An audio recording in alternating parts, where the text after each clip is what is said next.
Thank you, Yuli. Pleasure to be with you all today. We've had some really amazing presentations so far on what brought them to blockchain and some of the applications of blockchain.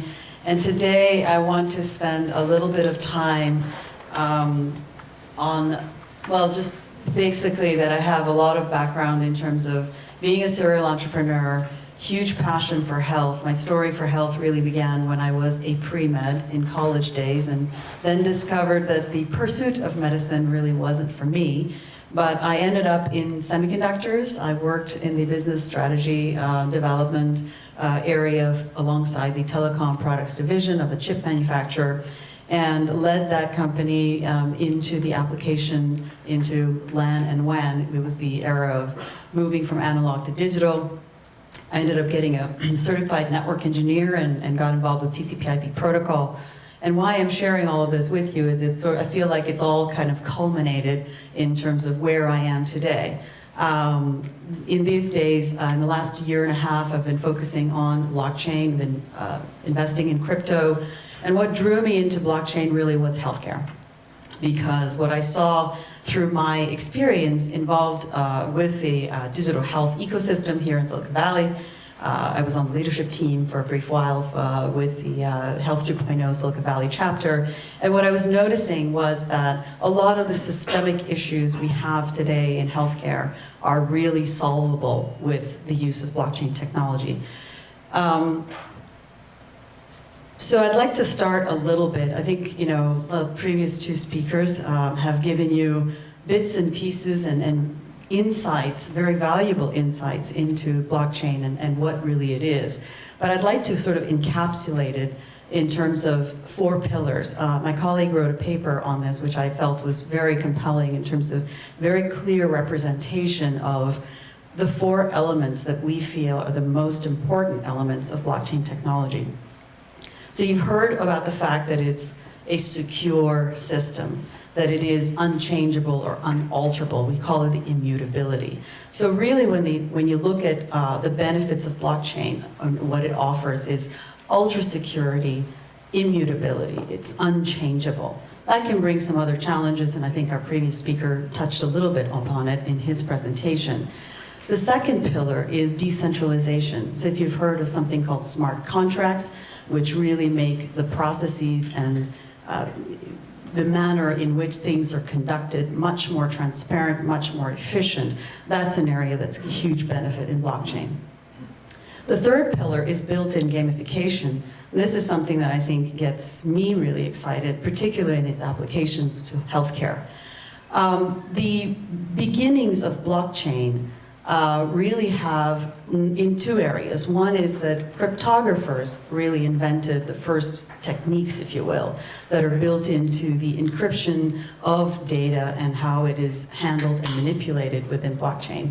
But we also have a great gamification element in blockchain that people generally don't talk about, and that's a whole incentivization structure, which really came about in video games. So if you think about virtual worlds and how people play video games, there's a whole token sort of mentality, virtual currency mentality that's built into video games that is hugely applicable within blockchain technology. So for example, in healthcare, we can talk about the application of incentivization to incentivize positive behaviors of people. So maybe they exercise more, maybe they indulge less, lower their or eliminate vices. These are all behavior modification techniques which can be woven into blockchain technology as it's applied into healthcare. The final thing is open source. We touched a little bit upon this as well, which means that it's non-proprietary software. There is no IP. And that this software is really open to the developer community for additions.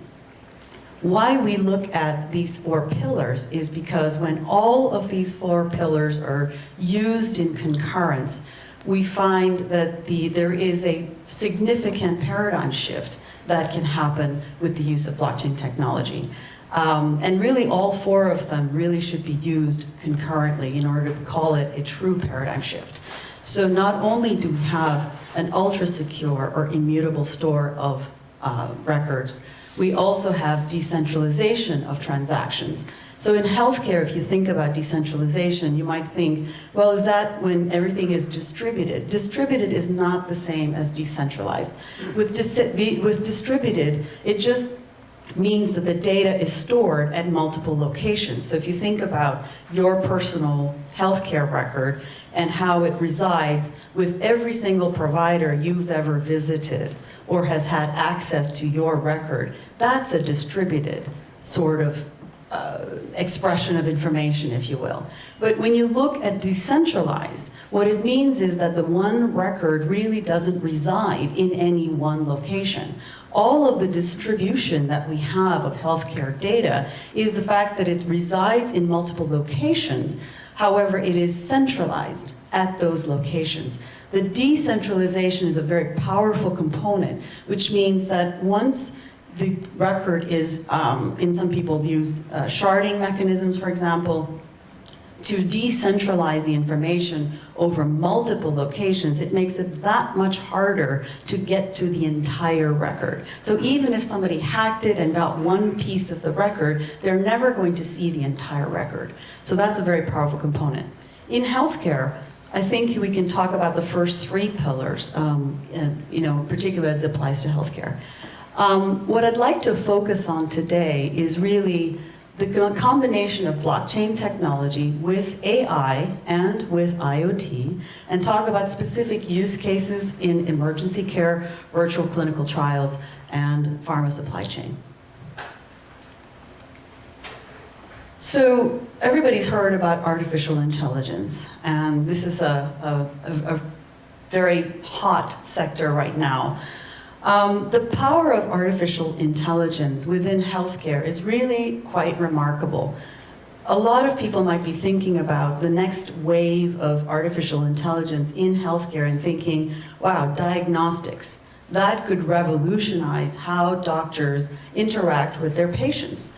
So, for example, the use of artificial intelligence to improve diagnostics would be where the doctor can query maybe a series of symptoms and look at how these symptoms might have specific population health trends and be able to correlate those pieces of information to be able to narrow down the diagnosis process and be able to provide a better prognosis for the patient, and including better treatment options that are personalized for each patient. The bottom line, though, is with data, you have to have high-quality data for artificial intelligence to be trainable. So if you don't have the right set of data, you will not have the right ambiance, if you will, to really create the best artificial intelligence. So while the artificial intelligence itself is pretty exciting and pretty revolutionary and groundbreaking, it means nothing without a set of high-quality data. Furthermore, you have to have sufficient data. So if you don't have broad, disparate data sets that truly are representative of the overall population, you end up running AI on a limited data set that does not represent the full population. So therefore, your insights are much more limited. With blockchain, I think we really have an amazing solution here as far as data is concerned. I wrote an article called Blockchain from a Data-Centric Perspective. If you look at it from my LinkedIn profile, you'll have access to the article. But the central underlying premise is that data is really elevated to a whole new status when it comes to blockchain. The reason is that for the first time, we have an unprecedented opportunity for the patient or the person to be the arbiter of their own data. So the idea of data sovereignty comes up, where we are going to be in control of our own digital identity, whether it's a healthcare identity, whether it's a legal identity, whether it's a financial identity, whether it's a social identity. We are going to be at the cusp of being able to interlink all of those multiple facets of identities that make up who we are. So I like to coin the term universal personal identity. And so this is a time, I think, that is really exciting, because when we have all of our data available to us, And for us to have the technology through the use of blockchain, not only to disclose selectively with authorized parties that we choose to share that data with, that implication becomes enormous. Now in combination with something like artificial intelligence, where we're able to glean insights into our own selves, as well as share some of that data with other interested parties for them to be able to run exciting applications of that. Let me give you a little example. There's a really great company in the Bay Area called Doc.ai, run by a couple of friends of mine, Walter and Sandra Brower. If you haven't heard of Doc.ai before, you might now take the time to look them up. They're doing something pretty exciting. What they're doing is allowing, for the first time, a patient to be able to look at all of the data of their omics, all the many omics, so genomics, nutrition, many of the microbiome types of issues, so all of the different omic data can now be condensed and combined, and the patient can, using their token structure, is incentivized to be able to reach out to data scientists that bid to put their insights onto the data so that now the patient has access to be able to glean great insights about their own data and correlate different aspects of their own selves. Now, on the flip side, the partnerships that this organization has had now with Harvard and Stanford and many of the leading medical institutions allows for that anonymized data, the longitudinal data of these people participating in their ecosystem, to be able to offer that up for use in studying that data as it applies to many chronic diseases, for example. They are, and as an example, Doc.ai is beginning with epileptic seizures. Those of you that are physicians might know that there are about 20 different drugs that are out there that are used to treat epileptic seizures. It's a trial and error basis because most physicians don't know which one is going to work for the patient that is suffering from epileptic seizures. So if you think about the application of artificial intelligence and being able to glean insights enough so that they can make intelligent recommendations about which particular drug might have the best low comorbidity aspect with the patient, that's pretty transformative. So this is one example of how AI in combination with blockchain can revolutionize medicine. Another aspect is, another emerging technology is IoT. A lot of people have heard of IoT, Internet of Things. You might have heard it in combination with smart cars or smart refrigerators or the Nest in your home, for example, for the thermostats. There are many different IoT devices. We had the privilege of working with a very exciting company last year out of Israel that has developed IoT technology, which is facilitating continuous remote patient monitoring of vitals. So think about an IoT device about the size of, say, a pack of gum that can be placed underneath a hospital bed or a wheelchair. It automatically starts recording the patient's vitals, heart rate variability, and stroke volume. And this is done 24/7, real-time, clinical grade. It's within, say, 2% of the gold standard from their own benchmarks.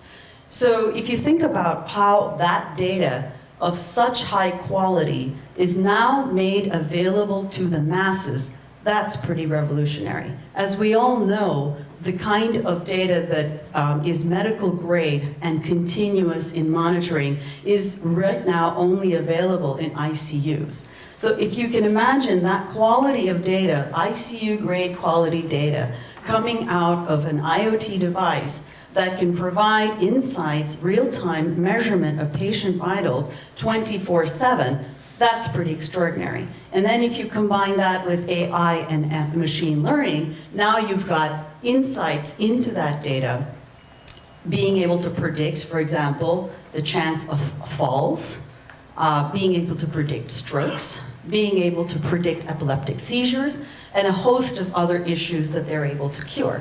So the power of combining blockchain now elevates it to an even more transformative sort of level, because if you think of high quality data that is available 24/7 for every individual, now we can start to collectively see patterns across multiple disparate data sets across different populations worldwide.